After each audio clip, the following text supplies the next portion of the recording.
इस हवाले से हमने बहुत दफा उनका दरवाजा खटकाया, किसी ने हमारी बात नहीं सुनी। कहते हैं आगे से वो कहते हैं जी आप कंप्रोमाइज कर लें। क्या कंप्रोमाइज इसमें करें? उनको पता हो कंप्रोमाइज कर लें। आपको क्या कहते हैं, क्या कंप्रोमाइज आप करें? भी आप इसे मिल बैठ के हमने सारे सोर्सेज इस्तेमाल किए हैं, लेकिन हमारी बात किसी ने नहीं मानी। अंदर बाउंड्री वॉल बनाई गई है, एक स्टेडियम है, ये किसी की जाती मलकियत है? मुझे ये पहले बताया ना। ये गवर्नमेंट की मलकियत है जनाब। गवर्नमेंट की मलकियत पे कोई वाहिद बंदा इंडिविजुअल किस तरह वो कब्जा हो सकता, माफिया हो सकता है? वो पता है क्या, उसने एक ना लड़का अपना ना उधर खिलाना है लीग इंग्लैंड में, उसके लिए सारा प्रोसेस कर रहा है। एक लड़के के लिए सबको कुर्बान कर रहा हूँ। हम तो ऐसे लोगों, ये देखो कितनी दुनिया आपके साथ खड़ी है, उस एक लड़के के लिए सारा कुछ हो रहा है। अस्सलाम वालेकुम।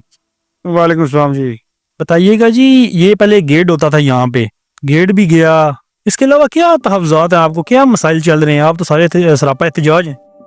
मेरी गुजारिश है कि मैं वकालत से पेशे से मुंसलिक हूँ और रोज़ फुटबॉल भी खेलता हूँ, रोज़